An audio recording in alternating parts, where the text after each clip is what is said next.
Have you ever said, I'm just going to take matters into my own hands?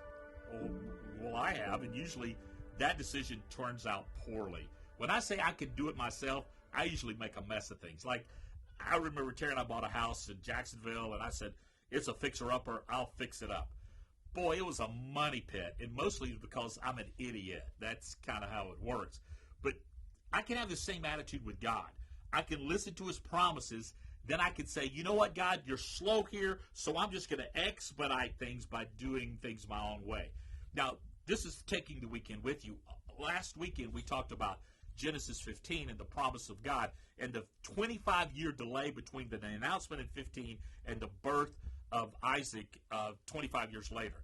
But here in chapter 16, Abraham and Sarah become, well, impatient. And they decide to take matters into their own hands. And this is really, really a bad idea. So Abraham is now, he's older, Sarah's older.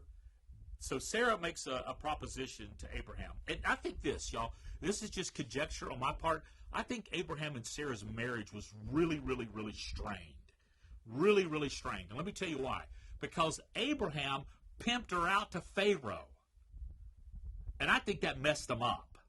You know, when he went down to Egypt, and he was down in Egypt, and then he said, hey, you're my sister, and Pharaoh took him into his harem, and it says, his harem, and it says he treated her as his wife, which literally means Sarah was sex trafficked by Abram. Abram got wealthy.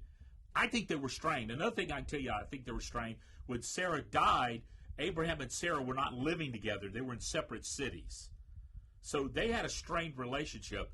So, and here God was promising them a baby, and they didn't like each other. So you not only had the problem of age, which is a pretty big problem. Nothing's too hard for God. But you had also a problem of relational drift, and nothing is too hard for God. And so here Sarah says, why don't you do this? Why don't you take my handmaiden, my Egyptian handmaiden? Do you think there may be a little vengeance there? You pimped me out to Pharaoh the Egyptian, so I'm going to give you my Egyptian handmaid for you to sleep with and have a child with. Wow. So this is the mess that Abraham found himself in, and Sarah. So they did that. And so they did that, and Abraham said, okay, I'll do that. Stupid man. And he has sex with Sarah, with Hagar, and they had this baby. 10 years had passed since the promise, so Abraham now is 85 or so. Sarah's, in her middle 70s. So what started as a good idea really was flawed. Why was it flawed? Because it was immoral, it was subversive, and it might have been vindictive. So they started this, what was a good idea, with very, very good on the external, not really, bad on the internals, absolutely. So this created drama then. When Hagar had Ishmael, the baby, Sarah lost her mind, punted her out of the tent. You got to run this woman off. Get her out of the camp. Take that little baby with you out. Well, God steps in on Hagar's behalf and on Ishmael's behalf and on Abraham's behalf, because Abraham loved this boy, and you'll see more of that later. So, and this decision started generational strife between Abraham's offspring and Ishmael's offspring. The boy Ishmael became the father of tribes who would resist the Hebrew people even to this day, called the Arab world.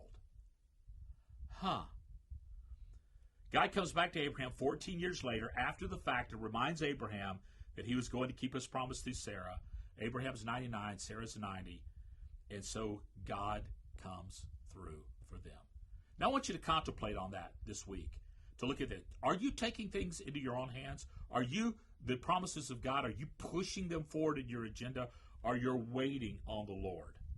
Romans 8:28 says this, and we know God causes all things to work together for good for those who love God and called according to his purposes. Today, stop and think, am I allowing God to do this, or am I going to do this? My recent experience in the desert, I had to come to that same conclusion.